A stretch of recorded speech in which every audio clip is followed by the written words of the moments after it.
Voy a plantear un reto. Yo quiero escuchar a los papás. Queremos escuchar a los papás que nos cuenten también su experiencia. ¿Qué están haciendo en casa para ayudar a sus hijos a lograr sus aprendizajes? Llámenos.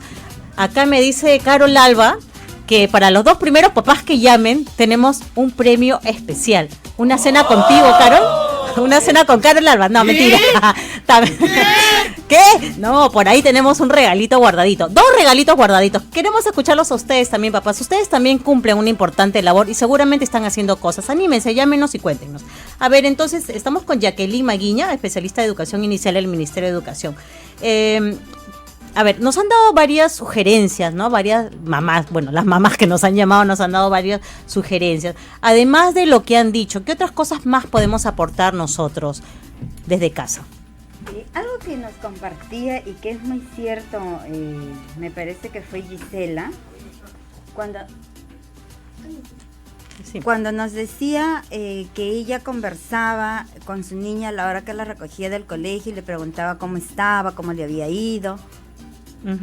Sí. Sí.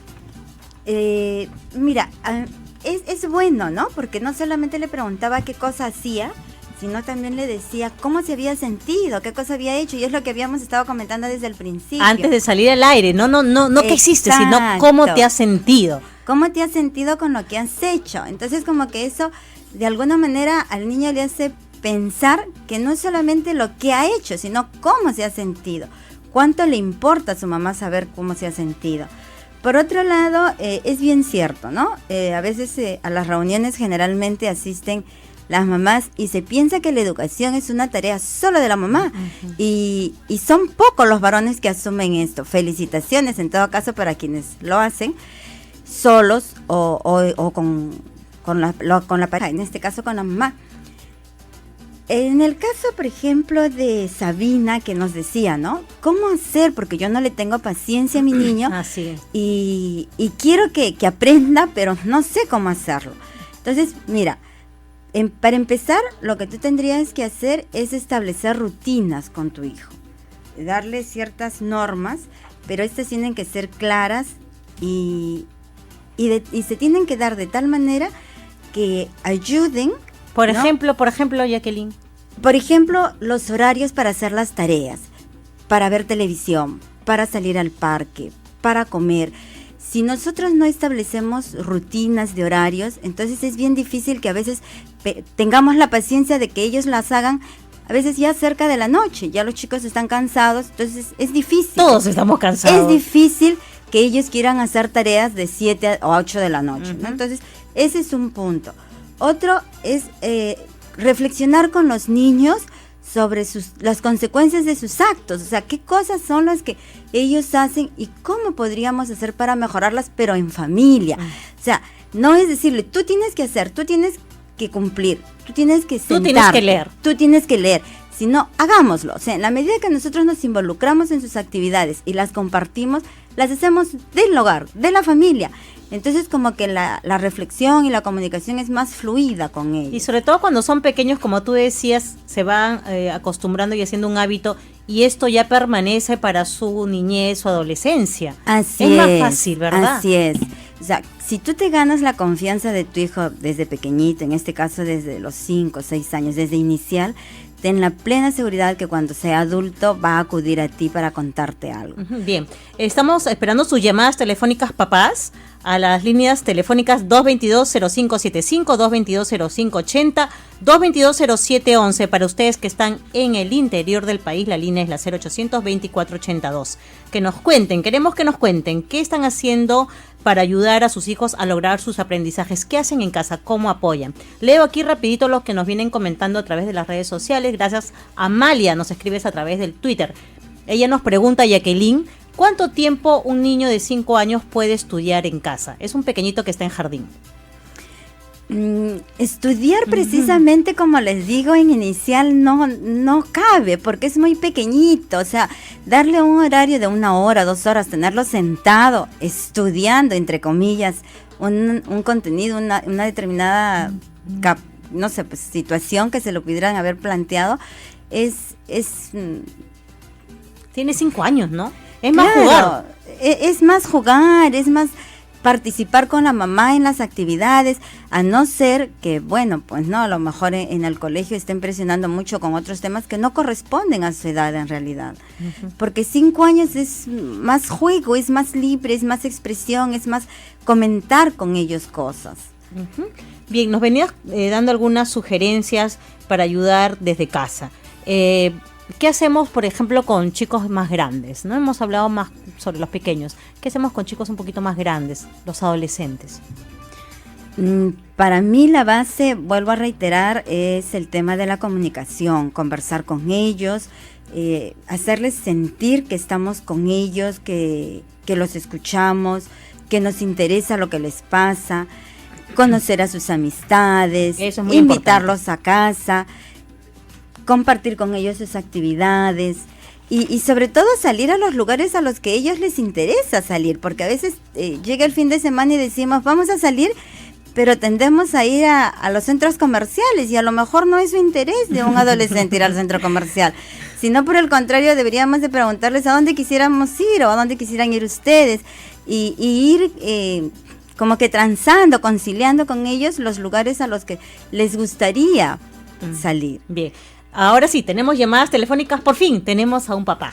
A ver, es Humberto, él nos llama desde Cerro de Pasco. Aplausos para Humberto, por favor, aplausos. Humberto, gracias por llamar, buenos días. Buenos días, señorita. La buena educación es una grande alegría. Cuéntanos, queremos que nos cuentes, tienes hijos, Humberto, y ya te has ganado un premio aquí, un kit de la buena educación. Cuéntanos, Humberto. Muchas gracias. ¿Cómo ayudas? ¿Tienes hijos? Sí, señorita. Cuéntanos, ¿qué haces para ayudarlos en sus aprendizajes? ¿Qué haces en casa? Mira, yo soy un papá que tuve 6 hijos. Bastantes. Y uno de los bonitos secretos que quiero decirles a todo el país, a todo el Perú, cuando yo, por ejemplo, me levantaba temprano, ponía la música clásica de Beethoven, o le ponía, por ejemplo, de Richard Kleiderman. Qué bonito, los niños captaban todo lo que ese momento yo también apoyaba a los niños de madrugada. Entonces, dentro del hogar es una gran importancia la participación de un papá. El papá tiene una importancia en el apoyo a los niñitos, porque ellos piensan de que el papá sabe todo. Ajá. Por eso te preguntan, papá, ¿cómo es esto? Papá, ¿cómo es esto? A veces nosotros también le damos lo que podemos. Y estamos escuchando la música que tú ponías, Humberto. ¿Escuchas? Sí. Ahí está. Qué bonito, me recuerda. Mis hijos, señorita, qué bonito. Mis hijos, señorita, hasta ahora se recuerdan cuando quieren estudiar, ya ellos tienen la música de Beethoven, de Schubert, de Tchaikovsky. Es importante. Esa música, señorita, no lo enferma. Esa música lo educa. Esa música apoya bastante para que este niño se concentre. Entonces, es una de las maneras como yo he apoyado dentro del hogar. Excelente. No solamente el papá debe ser dentro del hogar. Las mamitas están diciendo, no sé, que en las reuniones, por ejemplo... ¿Tú ibas a las reuniones de colegio, Humberto? Porque lo que vemos es que la mayoría son mujeres. Sí. Por ejemplo, en los colegios ya no se llama Asociación de Padres de Familia, es la AMAFA, Asociación de Madres de Familia, porque los papás somos poquitos las que asistimos, ¿no? Es verdad. Y esto realmente no es correcto, ¿no? El papá tiene que estar también involucrado en el estudio, en la relación con los profesores. Bien. Señorita, yo realmente estoy bien agradecido. Este programa de sábado a sábado es muy importante. Los felicito, mamita linda, que Dios los bendiga. Realmente estoy contento por este trabajo que ustedes están haciendo. La educación de futuros presidentes de la República, la educación de futuros congresistas, futuros ministros, señorita. Yo le agradezco en el nombre del Señor, en nombre de toda mi familia Romero Vicente, que un grupo de mi familia está en Lima. Lo felicito, señorita, por este trabajo. Gracias, Humberto, por esta llamada. Gracias por compartir la experiencia. Es muy agradable escuchar a papás como Humberto, ¿verdad, Jacqueline? Que nos emocionan tanto. Sí, Liz, de verdad que es tan gratificante escuchar a un papá varón que nos diga, uno, que felicite el programa porque nos estamos preocupando por eso, y otro, que nos comparta su experiencia y cómo él ha contribuido a que sus hijos sean seguros, que se esfuercen más. Es por eso que como padres son fuente de seguridad y punto de apoyo. Como él nos decía, ¿no? Generalmente los hijos tienden al papá a preguntarle porque quieren que sabe todo y de todo. Así es. Entonces, si nosotros somos esa fuente de seguridad y fuente de apoyo, ellos van a acudir a nosotros en todo momento, porque es lo que les da la seguridad de lo que saben, ¿no? Así es. Llamadas telefónicas rapidito antes de irnos a una pausa comercial. Estamos con Angélica, nos llama desde Bellavista. Hola, Angélica. Buenos días. Gracias por esperar, Angélica. Cuéntanos tu experiencia. ¿Qué haces en la casa, por ejemplo? Sí. Y bajarle un poquito primero el volumen a tu radio. A ver, te escuchamos. Que ella necesita, le mando una lonchera bien nutritiva preparada con mis manos para que ella se sienta estimulada para tener en las clases todo el ánimo de estudiar. Aparte, yo soy mamá, no más soltera, sino separada. Su papá vive lejos, pero yo he hecho un compromiso con él. Me llama puntualmente a las 5. ¿Puedes bajarle el volumen? Perdón, Angélica, tienes que bajarle el volumen porque no te escuchamos bien. Sí, por ejemplo, aunque su papá no vive conmigo, él tiene el compromiso todos los días puntualmente, a las 5 de la tarde le llama y le pregunta cómo le fue en el colegio, qué aprendió, se compromete. Y los fines de semana, que es el día que la ve, conversa con ella, le explica, se involucra, aunque no esté con ella, se involucra en todo lo que es respecto al colegio. Es un compromiso que tenemos ambos, porque como le he dicho, a él los hijos son formados por mamá y papá, y aunque uno físicamente a veces no esté, uno tiene que comprometerse emocionalmente, porque los niños que no tienen un soporte emocional muchas veces fracasan en el colegio. Bien, Angélica, una última llamada antes de la pausa comercial. Un papá, por favor, aplausos. Estamos con Carlos, él nos llama desde Jesús María. Aló, buenos días. Carlos, te has ganado un kit de la buena educación. Muchas gracias. Ahora cuéntanos tu experiencia, ¿cómo apoyas a tus hijos en casa para lograr aprendizajes? Sí, en primer lugar, felicitaciones por el programa, me parece muy, muy útil para todos, los temas que tocan en los diferentes estados son todos muy buenos. Y este en particular donde se demanda la participación de los padres. Bueno, yo no tengo la suerte de vivir con mi hija, estoy separado, pero ayudas. Procuro, ¿no?, estar lo más cerca de ellos, nos vemos casi todos los días. Muy bien.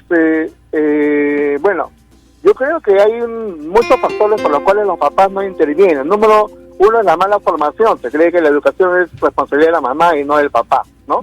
O sea que el papá es el proveedor nada más y la mamá se encarga del resto. Y eso es una mentalidad que hay que cambiar. Y hay que cambiar desde el mismo colegio, que debe exigir que los papás asistan, ¿no? Si no pueden 10 semanas, quizás un día domingo, pero los colegios deben exigir. Porque por propia iniciativa los papás no van a ir. Con la excusa van las mamás, ¿no? Y en algunos colegios donde van solamente si es que hay multa, si no van tampoco, porque tampoco va la totalidad de mamás. Bien. Entonces, creo que por ese lado hay que cambiar la mentalidad de los papás, hay que educar a los papás, ¿no? Hay mamás y papás que sí son responsables, que no necesitan tantas charlas, van a todas las charlas y muchas veces no las necesitan, los que las necesitan son los que no van. Ajá. Sin embargo, pues, se pierde ahí eficiencia, ¿no? Bien. Entonces, Carlitos, tenemos que dejarte porque nos llama ya la pausa comercial. Regresamos con la buena educación.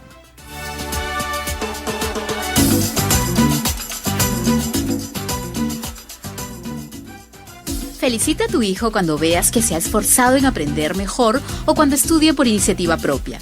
Dile cuánto confías en él, qué es lo que más le admiras y refuerza su capacidad para lograr sus metas.